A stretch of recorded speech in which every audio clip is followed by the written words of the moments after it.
Welcome to Mormon Book Reviews, where an evangelical encounters the restoration.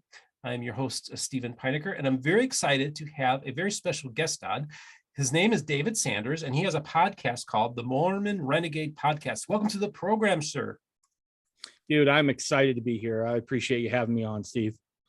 And so I'm very excited to have you on as well. So this is the thing. Before we get into the backstory of how we're actually going to talk about the backstory about how you got involved in the podcast, but we also want to go further back and get the background of David, your faith journey, and then kind of how it led all to where we're at today.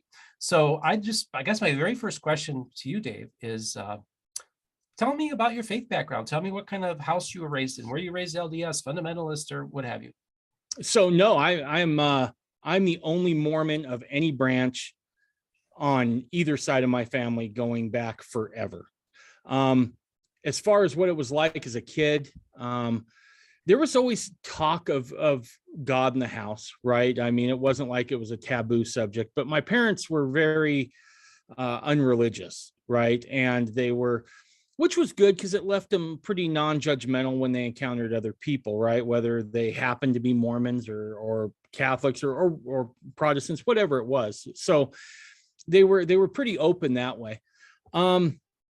So where my faith journey begins is probably back when I was 13. So I was really close with my dad. My dad, in a lot of ways, was my best friend. We'd spend hours together in the truck. He was a diesel mechanic.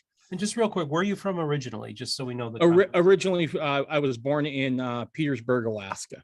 And then when you were 13 years old, where were you at the time? At that point, we had moved to Western Idaho, about 45 miles west of Boise. So, okay, great. So my dad, as I say, my dad, who was up to, really my best friend in a lot of ways. Great father. I look back and taught me a lot, even for just being 13. And he ended up passing away when I was 13. And I remember there was a pastor of a church, and I won't give denomination or anything like that, but I remember I asked him, and it was early in the morning, it was about 3:30. And I was just kind of sitting by myself on the front porch, still in shock, right? Trying to take this all in. And I just asked him, I said, what happened to my dad, right? And where's my dad go now? And he said, well, if he didn't accept Jesus before his death, he's kind of lost at that point. And I was like, well, what does that mean? Explain to me what that means. And he explained it to me a little bit, but it just didn't set right. Right. Like if he doesn't go to church or if he wasn't baptized, what does that really mean? So this starts me down at a young age. I mean, I'm 14 years old and I'm checking out, books on religion and whatever. Cause I'm like, look, if God exists, he's got to love his children to a point to where he's made some provisions. Right. And, I just didn't find anything. Now, interestingly enough, I had a good friend all through high school, junior high, middle school, who was a Mormon, and he'd be like, if you're looking, I could help you out. And I'm like, I'll stop drinking coffee. That'll fix it. No, thank you. And so I just kind of brushed it off. And later I met my wife. I basically didn't find anything that really answered my question. So I kind of started going down kind of an agnostic road, or maybe even atheist. I was flirting with that pretty heavy. And then I met my wife, and she was an inactive member of the LDS church at the time. And I remember we were driving in the car, and she said, I want to raise my kids in the LDS church. I was like, that's great. I have no problems with that. Some of my best designated drivers in high school were Mormon. I have no problems with that. And she's like, well, do you want to know what they're going to be taught? And I was like, no, I think I got the gist. Thanks for asking. And then only as a woman can do to a young man, she's like, well, it would really mean a lot to me and really mean a lot to my mom. And I was like, tell you what, I'll take the discussions and, well, I'll listen, but if anyone asks me to jump in the pool or to get baptized, I'm done, right? I'll shut it off right there. I don't have a problem telling anyone just to go pound sand and leave. And so we we have the first discussion. This was back in 95. And so the discussions were really regimented at that point. You got a little pamphlet, a reading assignment, and then you went and read and prayed. And I remember I took the first discussion, and then Amber and her mom were going out of town to celebrate Amber's graduation, and left me kind of to my own devices. So I do what I always did. I grabbed my gear and I drove down and I went fishing. That's what I did. And I had this little secluded spot that I had that it was hardly ever touched. Like I could put my fire out in late fall and come back in the spring, and the same garbage I had in that fire pit would still be there. And it kind of ran off into like a little eddy. And so the water would slow down. You could actually see the bass and some catfish come in there off the Snake River and feed.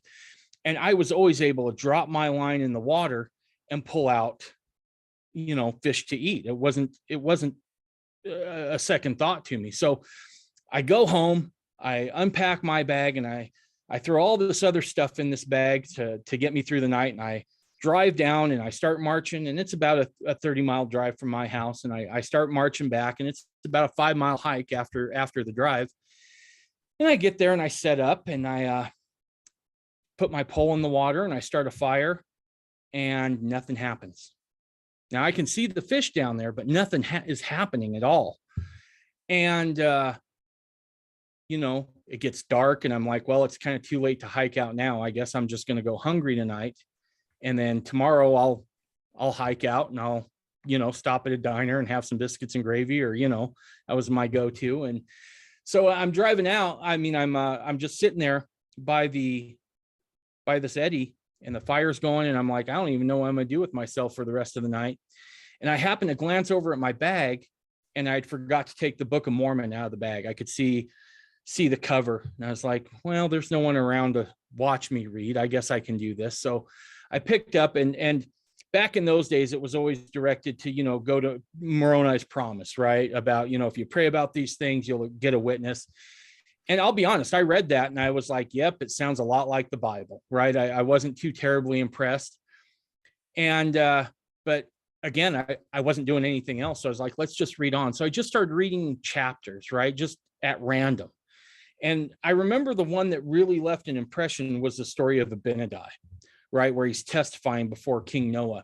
And that made an impression. And I was by myself and I thought, let's put it to the test. And so I prayed about it. Now there was no miraculous vision. The heavens didn't open, but I just asked to know if the gospel was true.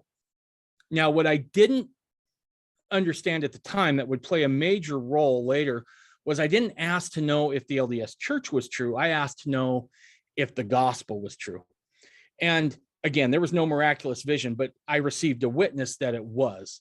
And so I couldn't now just get up and ignore that, right? I knew I had to do whatever it was that was asked of me. However, I firmly believe this, being God's most petulant and sometimes testy child, I thought I had God over a barrel, because I told everybody, don't ask me to be baptized. I'm not looking to be a Mormon, even still, right? Well, and so I thought, you said you had a witness of the gospel. What was that witness? It was just an overwhelming feeling of peace and of love. It was a overwhelming feeling of the book you're holding in your hand is a true document, right? Not just a book, but a document of other people that I, meaning the Lord, had dealt with. And so it was just overwhelming. And I know I'm not doing it justice because I'm not sure I have the words to put to it, but it really was a religious experience. So again, I felt like I still had the upper hand because I had told everybody that was involved in teaching me, don't ask me to be baptized. I'll get up and walk out and we'll be done. And I had two elders. One was from East Texas and the other was from Russia. And the one from Russia hardly knew any English still. I mean, he struggled a lot. And we're sitting in Amber's mom's living room, and this one elder from Russia would not quit mad dogging me. I mean, he's just eye contact the whole time. And I'm thinking, now I know why the KGB was so effective. This is uncomfortable. And they're right in the middle of the discussion. And this elder from Russia reaches over and he puts his hand on the other elder's knee. And the other elder stops talking. And the elder from Russia just looks at me and says, would you be baptized? And that was it. At that point I had no more wiggle room, right? I mean, I had basically told God, look, I told them all this. And if this is really you're going to have to inspire one of them to go against what I told them directly to have this happen. And it was so out of the blue, right? We weren't talking about baptism. We hadn't got to that discussion yet, that it left no wiggle room. So that's really where I became a Mormon. And I was baptized into the LDS church in 95. Me and Amber got married. And then we just kind of went along for probably 10 years, 12 years, maybe. You were in your early 20s when you came out? I was 18. Oh, wow. Okay. I was 18. And so we go along quite, I basically work the program is the best way I can describe it, right? We do all those things that were asked of us. We go to the temple. I fulfill my callings. I do all those things. No discipline problems from the LDS church ever. Maybe a stern talking to once when I accidentally quoted out of the Journal of Discourses on something pretty benign, but other than that, it was smooth sailing. I was always in some sort of leadership position within the church, right? After the first year, it seemed like I was in some sort of leadership. And then about 10 years later, we had moved to a different part of Idaho, and we were out in the country on 5 acres, and we moved into this house. And this was right when the economy was kind of going in the toilet in 2007, 2008. Can't remember which one, but it was hitting us pretty hard. So I actually went into business with a friend. We did 2 jobs a month, which was enough to sustain us, but it gave me a ton of free time. So I just worked around the house. Well, there was no one on either side of us, left or right, for miles, except for a woman who lived just to the west of us. And Amber and her became really good friends. They were pretty inseparable. And I remember Amber would do things like, hey, David's not busy. He can go help you mend the fence or whatever it was. And that went on for quite a while. And I remember there was one day that I remember I'd kind of started developing feelings for her, and I ran out of there as quickly as I could. And I made excuses not to go over because I'd made covenants to be chaste and to be faithful to my wife. And so there's that. And above all else, I would never want to be in a position where I would hurt my wife, bar none, no matter what. So I took off and I made excuses not to go over. Now, she would come over with Amber because they were friends or whatever. And they taught primary together. They were co-teachers, I guess you'd say. I want to say I was in the young men's presidency at that time. I could be wrong. Anyway, they just kept coming over. And one night, we had a barbecue, and then I'd made a really nice fire pit and patio, and the subject of plural marriage came up. And I was like, boy, that had to have been odd, right? Like, I can't imagine living that way. And we'll just call her Carol, the woman who'd become my second wife, just because I want to do my best to protect her identity. She she said, well, actually, I have some family that are independent fundamentalists, and there's a real special spirit in their home. And at that point, I just kind of like, got to go to bed. Sorry, I'm tired. And I just, call it a night. Couple weeks later, me and Amber are getting ready for bed. And Amber asked me a question, just kind of out of the blue. She said, if when plural marriage comes back, would you ever consider taking Carol as another wife? And I'm like, feeling a little bit like Admiral Akbar in Star Wars. It's a trap, right? Mm-hmm. Be very careful. I'm like, I don't know. It's late. I'm going to bed. Good night. I love you. About a month passes, and I come home one day from doing a job, and I walk in the house, and Amber and Carol are at the table, and they're reading their scriptures, which wasn't unusual because, they taught together in primary. And Amber says, David, come here. I want to ask you something. And I was like, okay. So I walk over, and she's got the Doctrine and Covenants out. And she says, just read the opening paragraph there, the opening verse. And it was, verily thus saith the Lord. And we went to a couple others, and we repeated that same exercise. And then she went to the manifesto, and she says, how does this one open? And I said, to whom it may concern. Mm-hmm. And she just asked me point blank. She said, does that sound like a revelation to you? And I was taken aback. I was speechless. I didn't know what to say. And I was like, well, no, it doesn't sound the same as the others. And from there, we have this very raw and emotional heart to heart, the three of us, where Amber just basically says, look, Brenda's got feelings for you, and how you feel about Brenda. And I'm freaking out. I mean, I am literally freaking out. I've never heard a story like this before. I didn't know what to do. Yeah. I honestly didn't. And so I basically, I sit back, and I'm like, let's all think about this for a second. Let's think about where this really goes, right? I mean, so I take a few days, and I pray about it a lot. I mean, whether I'm out working, whether I'm working around the house, I just went on a lot of drives and a lot of walks to try to figure this out. And I remember I prayed as earnestly, maybe even more so in that time than I did when I was first reading the Book of Mormon.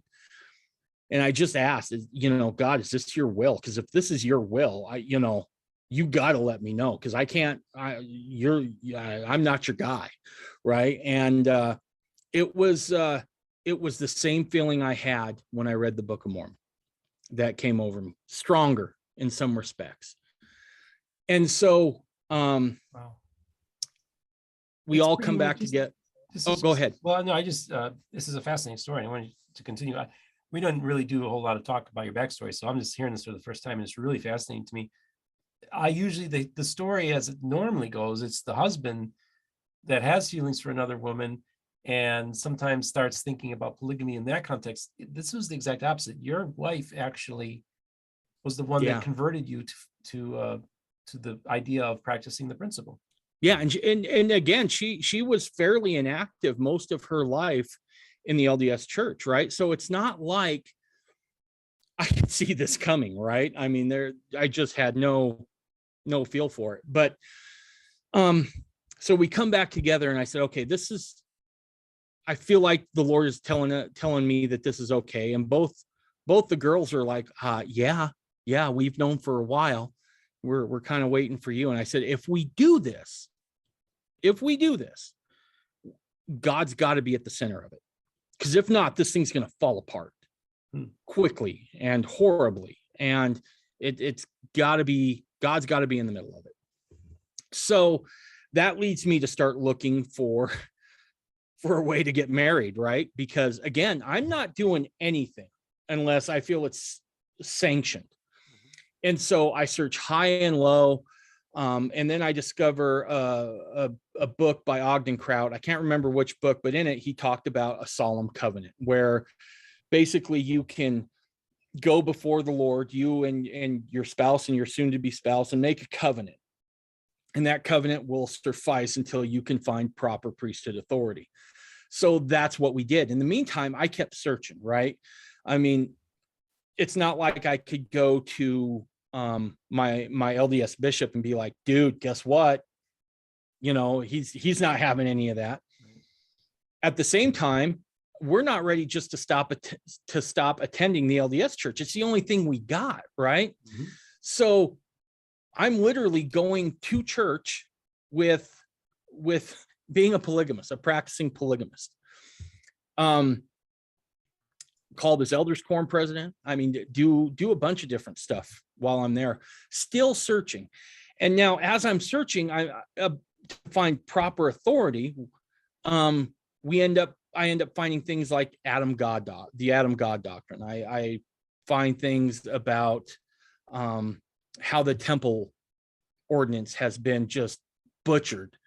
I'm finding things out about, you name it, the gamut within Mormon fundamentalism. And at the same time, I'm talking to a ton of different people, some of whom freak me out, right? Mm-hmm. And I'm backpedaling a little bit, trying to get my bearings. And this goes on for about 6-7 years. We live as a family. We vacation together. You know, I'm back and forth at each place, date nights, the whole ball of wax. Just a few questions I have for you. So you said you look for somebody to marry you, and the Ogden Kraut's book was something where you do like a solemn covenant with you and the spouses or the future spouse. Was that a marriage ceremony, or did you? Of sorts, yeah. Okay. Yeah. So that enabled you to practice the principle by doing what Ogden Kraut recommended, correct? Correct. Okay. Yep. And you said you're between our place and her place, so you they lived under separate roofs? Yeah, but like 50 feet apart. They were that close. Oh, right. Okay, so you had two homes next to each other? Yep. So I could just go in between. We installed the gate in the back, and it made it really super easy to do. A la Big Love, man. That's the setup they had on that show. Well, it was surreal. And the whole time attending the LDS church. So you're independent fundamentalists, you're practicing the principle, and you're still you're members in good standing of the Church of Jesus Christ of Latter-day Saints. Exactly. Wow. Exactly. And so eventually it gets to a point to where Carol's family kind of finds out, and things kind of hit the fan, and there's a decision that has to be made. And I'm like, look, we'll move. I don't have a problem. We'll pull the trigger and we'll move. But to be fair, she was in a tough spot, and she ultimately decided, you know what, I just want to end things. And so that's what happened. And it sucked. There's no other way to say it. It sucked. I felt like I had failed Carol. It felt like I had failed Amber. It felt like I had failed God. And again, being God's most petulant child, pardon the expression, I pissed and moaned a lot. Mm-hmm. Right? I was like, you brought me to this place. You put me in this position. Why now? What did I do wrong? Help instruct me, and please take this pain. Okay. And I never wanted to mourn too much in front of Amber mm-hmm. about Carol leaving, because I didn't want Amber to ever feel like she wasn't enough. Okay, yeah. Man, you're very empathetic and thoughtful for other people here. So, I'm just curious. I just want to get a little bit more of the logistics here. So, and if you don't mind, if you don't want to answer the question, if it's too personal, that's fine. I'm just curious. Did you start a family with Carol? No. Okay. It was past that point physically for her. Oh, understood. Okay. And so, all right. So continue with your story. I'm just curious. No, you're good. I never wanted to mourn too much in front of Amber. Sure. Because I didn't want her feeling like she wasn't enough, because that was never the case. But I remember there was one night, and this goes back to what you said about it being odd how I came into this whole thing, right? I was on the porch, and look, I'm a guy who's willing to admit my faults. I didn't have a drink of booze for 10 plus years. And in that moment, for a few weeks, I was like, maybe if I counsel with Captain Morgan, he'll have something good to say. Okay. And I remember I drank way too much, and I was on the deck, and I was again pissing and moaning. And Amber came out and she said, "Are you okay?" And I said, "I'm fine." And I said, "But I'm never doing this again. This is stupid." I was like, I'm going to forget everything I learned, and we're just going to go back to the LDS church, and we're going to keep our head down, and I'm not going to revisit this ever again. And I remember Amber looked at me in that moment and she said, "No, we're kind of called to this. And if we have that opportunity again, we're going to do it. But Wow. we can try to keep going to church and stuff." And so I did. I tried really hard to go back to the LDS church. We ended up moving to North Dakota after that, just because we felt like a move would be good for us. Went to church there, moved to Utah, went to church here up until right at the beginning of COVID. Okay. And I woke, I was doing it again. I was right back into leadership. There was no issues. We were never found out, but I would sit in church and I would hear things, and I knew that wasn't the way it was. And it's not like I blamed the members or I blamed the bishop or I even blamed the church necessarily. I just knew, right? And when you know, it grates on you a little bit when you have to just sit and endure things that you know are factually incorrect.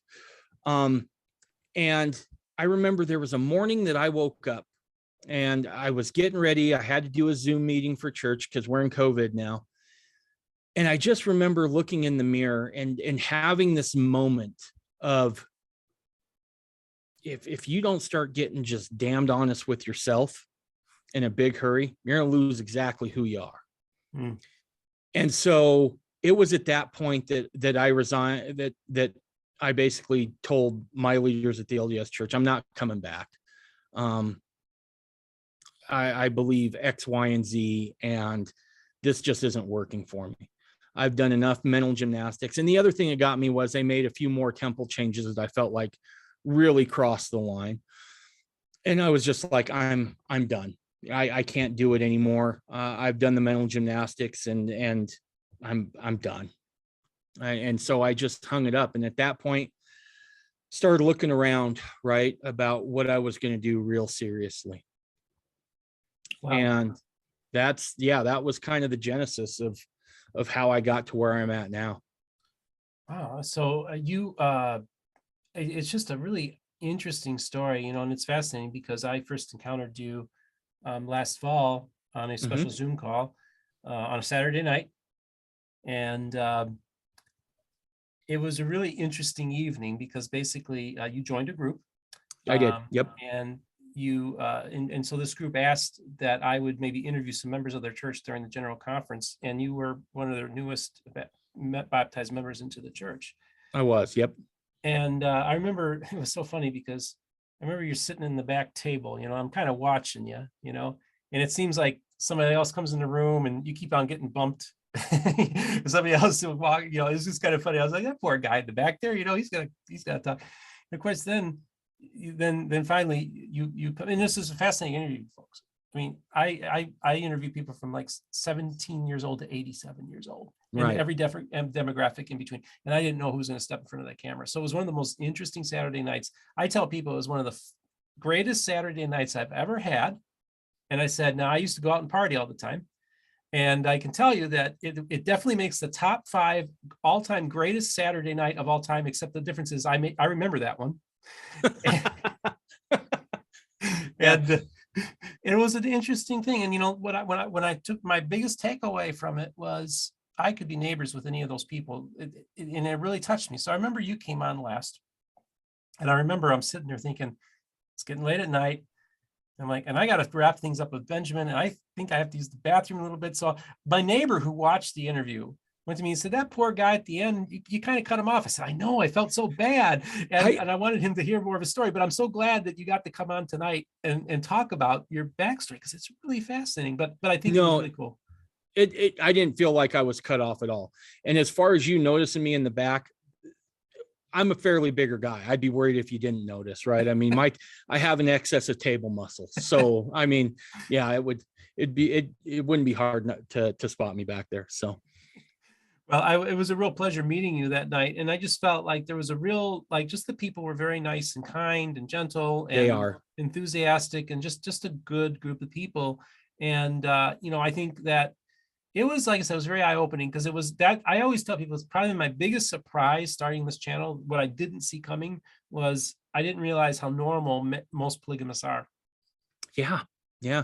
Well, I think that's due to the fact that the ones who normally get the publicity, normally, right? Every once in a while you have the Dargers or the Browns or something like that. But by and large, I mean, you're getting fed a steady stream of the FLDS down in Colorado City, or you're seeing something like Under the Banner of Heaven, and it doesn't necessarily paint a real accurate picture. Yeah. And I think it's fascinating because you decided after actually one of your inspirations for starting your podcast, again, it's called the Mormon Renegade Podcast, was actually kind of partially was influenced by that conversation we had that night, because you had commented that I kind of was an inspiration to you. Maybe talk about that. So yeah, I remember we talked and I was kind of like, that was fun. And I've always been kind of inquisitive anyway, right? Because I just like to know about people and what they believe. And I feel like there's real value in that.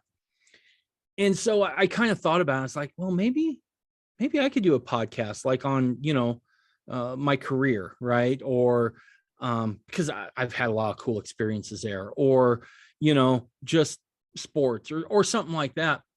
Mormon fundamentalism wasn't on my radar. And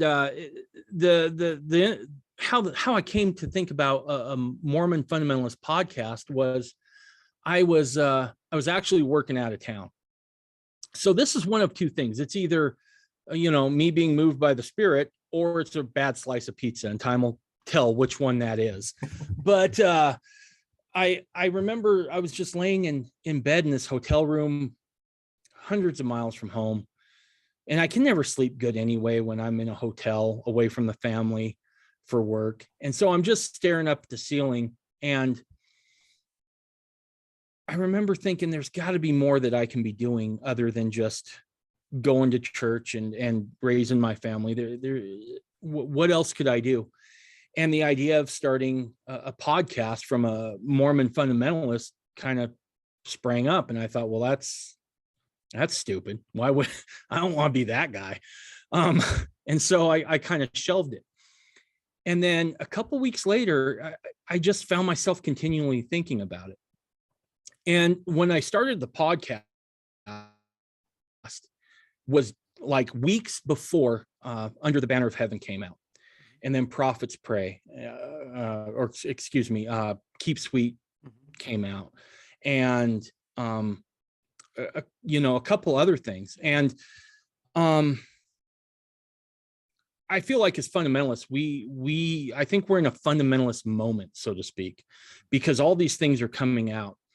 And my worst fear from any of those was seeing some guy from the LDS church with his wife who just get blown away by old school Mormon doctrine and aren't able to answer those questions. And a lot of folks at church, at the LDS church, aren't able to answer those questions now. And that's not a slam. I'm just saying that's been the progression and the trajectory that they've been on for a while. And so my hope is in the podcast being able to answer some of those questions and hopefully even keep people in the LDS church. I don't want to see the LDS church go away. That's not what I'm about. But I don't want people to throw the baby out with the bathwater when it comes to Mormonism in general, because I really do have a testimony of Mormonism. I feel like it brought me a lot of peace, even while in the LDS church. As I think back and that 13-year-old kid that was sitting on the porch and didn't have an answer for what happens to his dad. Mormonism, perhaps more than a lot of other religions, and again, not saying one is wrong or whatever, but in that moment, Mormonism had the answers that I was craving, that I was looking for. And that was a question that Joseph Smith had about his brother Alvin. And exactly. that kind of started things too.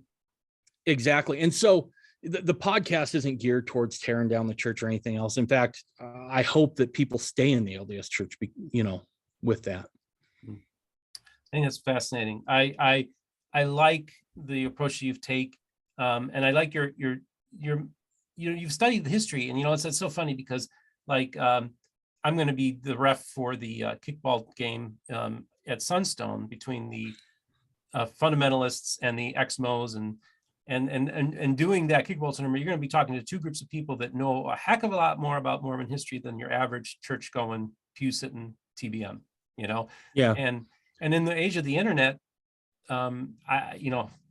you guys know the history. Like you and I beforehand, we were talking about Strangites, right? Right. You know about all the different groups, and that the other histories and other stories that have been told. About John Taylor and the revelation that he had. About all these things that are part of the historical record that all scholars recognize. And right. and a regular folk, they're like there with their head caught in headlights, when they come across this information. My hope is that also it can take some of the spookiness out of fundamentalism, right? Because I think for too long, we've been complacent to allow the rest of the world to dictate to us who we are. Yeah. They see the FLDS and they're like, well, that's spooky. We want no part of that. And I'm a fundamentalist. I don't want any part of that. Right. I want nothing to do with that. But my hope is that, in having these conversations that I've had on the podcast thus far, is that one, it shows that there's many different flavors of this thing. Right. I just had a gentleman on who still celebrates the Jewish feast days from a very Mormon perspective. It was a fascinating conversation, 4 hours long. Wow. Where we just kind of broke it down. And realistically, the other thing I'd say is as much as I'd say that I hope the podcast does well, the other thing is it's for me because I'm naturally curious and I want to know. And so I've had conversations that had nothing to do with Mormonism. I had an economist on. I had, someone who talks about psychotropic drugs on. So yeah, I've kind of run the gamut a little bit there. And we'll continue to do so. The main thrust will always be Mormonism, but I have other interests as well. Yeah, so it's fascinating because when I about a year and a half ago when I started thinking about the channel, it's just under 2 years ago that the idea of maybe about 2 years ago I started thinking of doing a YouTube channel, and I remember doing test videos because I was going to do a low carb eating channel, and I was doing test videos, and I was thinking and then I was thinking of other ideas. And then this bookshelf that's sitting right next to me was staring me right in the face. And I thought, why don't I do reviews of the books in my bookcase? So the channel's become a heck of a lot more than that, but that was the initial idea. So I went and I thought, well, let me see if Mormon Book Reviews is available. Like, by golly, it is. And then I buy the URL, the website, I own the name. So now I'm MBR, I'm Mormon Book Reviews, and it just all kind of evolved. I like I said, that was like the third or fourth idea. So I think we have a similar journey there, which I think is really, really cool. And so you settled on Mormon Book Reviews based on the fact that you reviewed all those books. Is that kind of where it came from? Yeah, well, the idea was I'm just going to do reviews of the books in my collection. Okay. And then I thought, well, maybe like in my very first episodes, and maybe I'll have an author now and then. Now, little did I know what was coming, right? And so that was the idea. So I didn't try to make anything happen. Right. I just kind of let things happen. And I think this is the thing. And actually, I want to talk about this for the audience's benefit. For those of you who are interested in starting a podcast or a YouTube channel, it's a lot of work. It took me 3 months to get 100 subscribers. It ain't easy. And you got to really, really be dedicated to your craft. And one of the things I want to just talk to you about, David, because you said something that was really, really key. And I've been telling other podcasters this who are just starting their podcasts, is that you made this for you, this channel.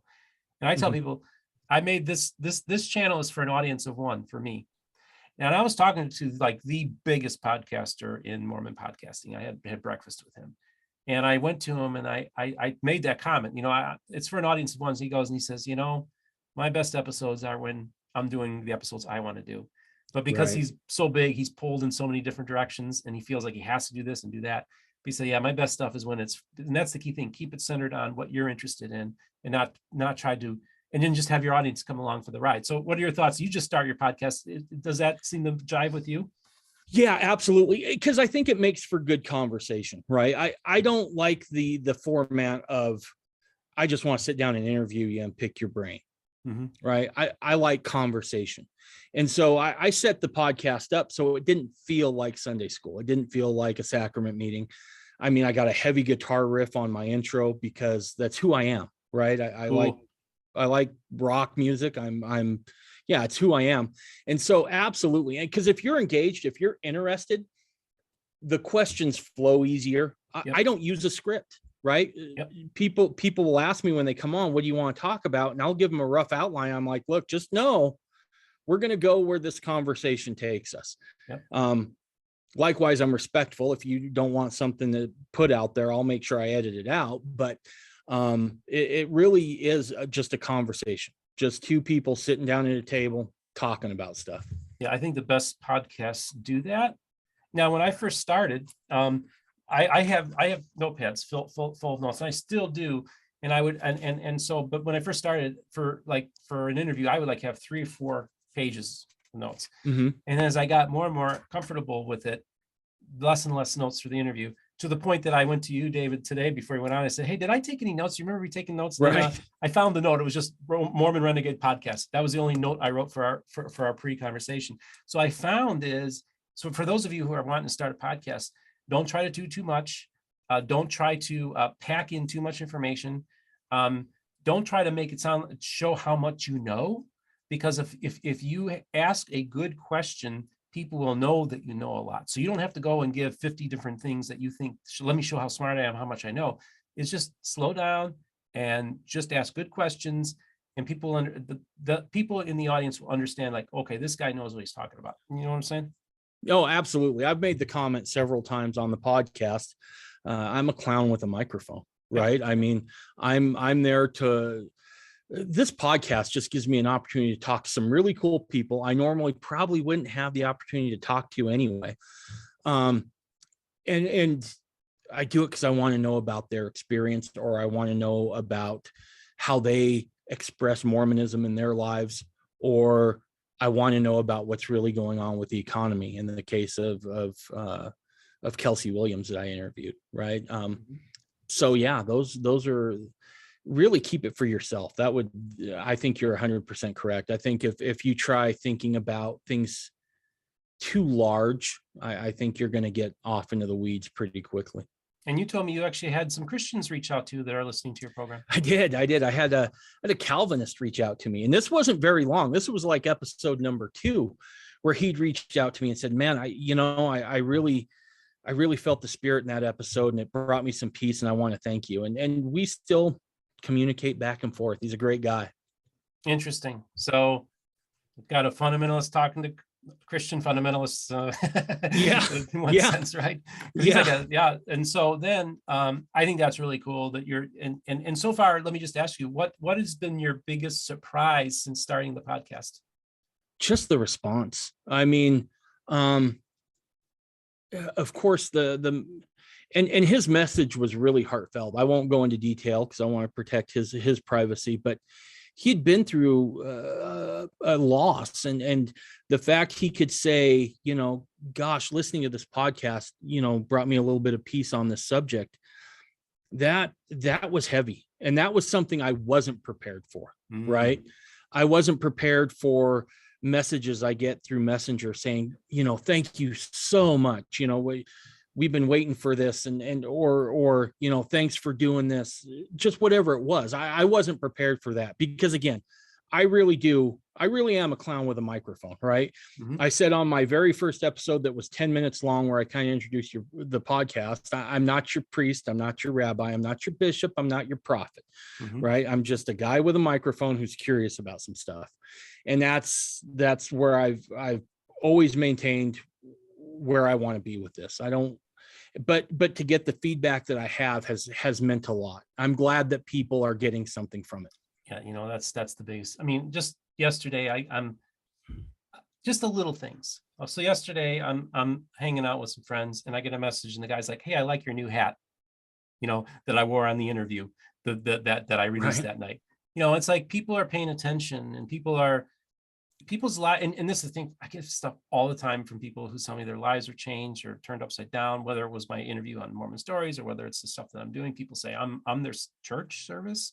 I mean, people say, I have a guy who reached out to me and said, the reason I'm reaching out to you is that it seems like just about every interview I watch, at some point the spirit enters into the conversation. He said, I feel the spirit. This is a Mormon. So that really impacts you. The biggest shock is just last week, I had someone reach out to me from England and said, I've been going through a faith crisis. I thought maybe that the gospel just wasn't true. But thank you for what you did. And can you give me some resources and give me some sources that you used on the podcast? And that was huge. I was like, oh, again, you slow down. I'm a clown with a microphone. So, yeah. And so I actually, I have to ask you a question. So because I was rushed when I talked to that group, and I don't think I got around to asking you this story, and I didn't ask everybody this question, but I want to ask you is, what is your favorite Book of Mormon story?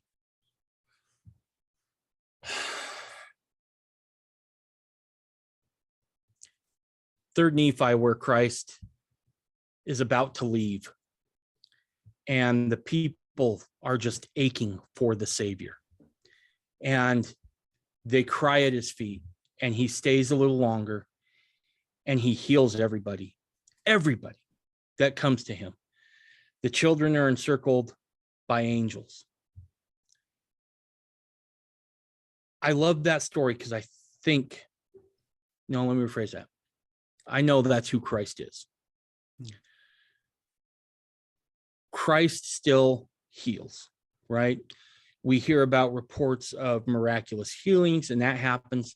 But for a guy like me, far more than that, it was the work that he does on the heart, where he works to heal the brokenhearted.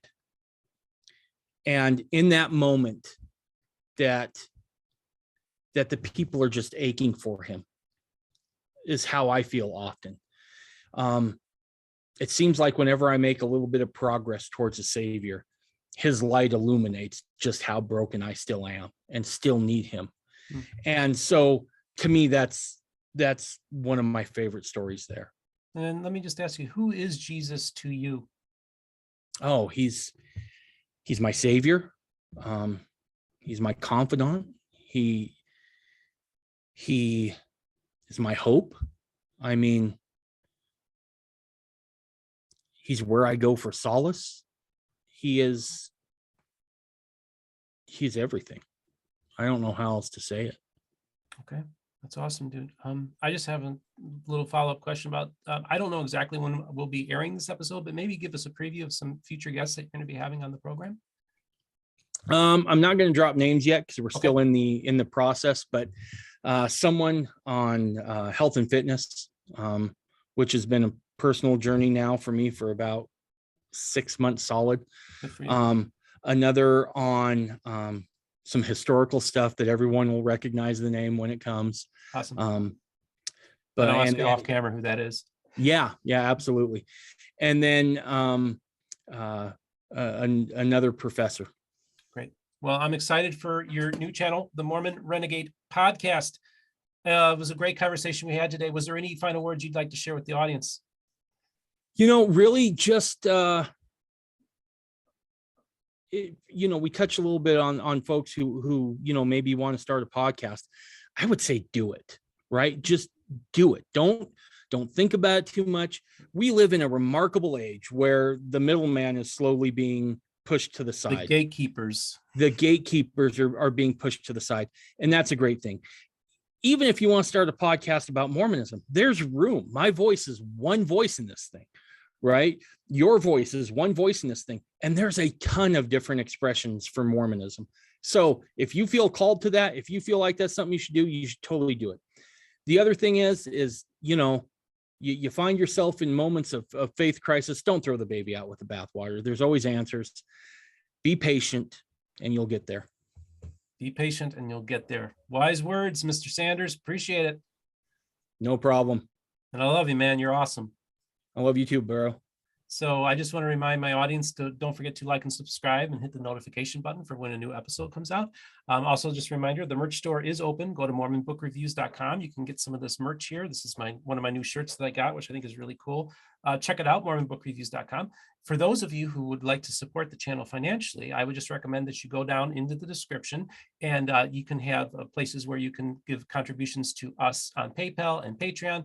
Just a reminder, we are on all the major podcast formats, including Apple and Spotify. Thanks again, everybody. This has been wonderful, dude. And you all have yourself a great day.